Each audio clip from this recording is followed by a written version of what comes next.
McCarthy's being replaced with the nomination seems to be Steve Sah-leeze. So he's probably not the person that you'd want to be as the head majority leader because he's very much anti-cannabis. He has made a number of posts over the past couple of years, even showing that he thinks cannabis is foolishness and stupid, saying that we shouldn't be wasting time even talking about cannabis. We have important things to talk about.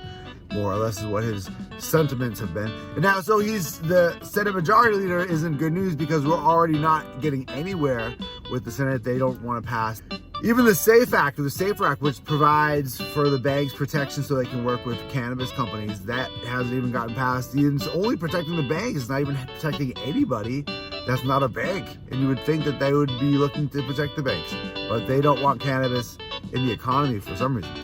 Also in news, Rhode Island has had a successful one of its recreational cannabis program, and they are actually outpacing the medical program. They've had medical cannabis probably longer than any of the other New England states, and under the governorship of Gina Raimondo, they weren't able to get anywhere with their recreational cannabis programs. Well, now Gina is in the Biden administration, and so they've got a new governor, and now they have a shiny new recreational cannabis program, which is actually doing very well. People like cannabis or want cannabis, and so when they get cannabis access, they buy and use cannabis, and then people's insurance premiums go down, and there's more jobs in the area. People use less drugs, and the youth actually use less, if not equal to, the amount of cannabis they would if they had not cannabis access in their neighborhood for adults.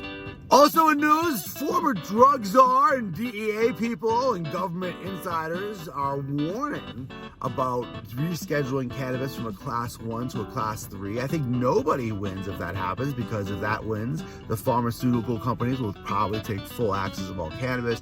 It'll change who is in charge of cannabis and the state's ability to rely on themselves to determine what the cannabis laws are. It probably won't free anybody from any prisons. And more than that, these guys are saying it's also going to enable the existing cannabis companies to have more money and do more advertising and sell even more cannabis to improve the economy. And we clearly don't want that. Thanks for watching The Watch Daily.